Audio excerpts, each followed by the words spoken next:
s'est rendu compte qu'il y avait à peu près la moitié de la population française, c'est même un peu plus, qui est joueur régulier, qui joue à des jeux sur mobile. Tout le monde connaît Candy Crush, Pokémon Go et tout ça, à peu près la moitié de la population. Nous, ce qu'on a fait, c'est qu'on a développé en fait une plateforme de jeu auquel on propose en fait aux joueurs de jouer comme ils ont l'habitude de le faire. Sauf que dans le cadre du jeu, on incite les joueurs à aller se promener dans la rue, chez les commerçants, à rentrer chez eux. Et en fait, ça se passe notamment au travers d'un système qui utilise la réalité augmentée, un peu comme les gens ont découvert avec Pokémon Go, c'est-à-dire qu'au travers du smartphone, on va découvrir des éléments.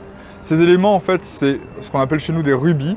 Ces rubis sont une monnaie que les joueurs vont pouvoir collecter et dépenser chez les commerçants partenaires.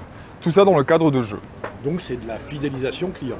Ça va au-delà de la fidélisation client, c'est surtout de la communication pour le commerçant, c'est-à-dire qu'à la place de publier dans une presse gratuite ou dans un guide local, là on va pouvoir lui faire bénéficier d'un système publicitaire qui correspond un peu à ce qu'on peut retrouver sur Google ou Facebook en termes de finesse de ciblage, mais dans la rue.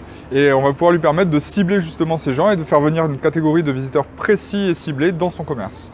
Nous, on développe un outil, une application qui s'appelle Mobile to Store, mais en fait, c'est de la marque blanche. Donc, on se déploie sur la ville d'Istres dans quelques semaines. La ville d'Istres nous a choisi avec plus de 600 commerces, avec une association avec 200 adhérents. Et on se déploie avec eux dans une démarche de co-développement pour les aider à petit redynamiser leur centre-ville. Alors dans notre application, on va inclure des données évidemment pour les commerçants, des fiches commerçants avec des outils métiers, la fidélité, du click and collect, de la prise de rendez-vous par exemple pour les coiffeurs.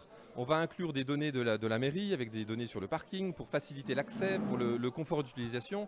On va même pouvoir petit à petit inclure des données sur les transports en commun. Voilà, donc on travaille aussi dans la dimension municipale de la démarche, parce que c'est vrai qu'aujourd'hui, les villes, politiquement, sont très impliquées. Elles font tout pour dynamiser le commerce. Et de leur donner des outils transversaux, à elles aussi, ça a du sens.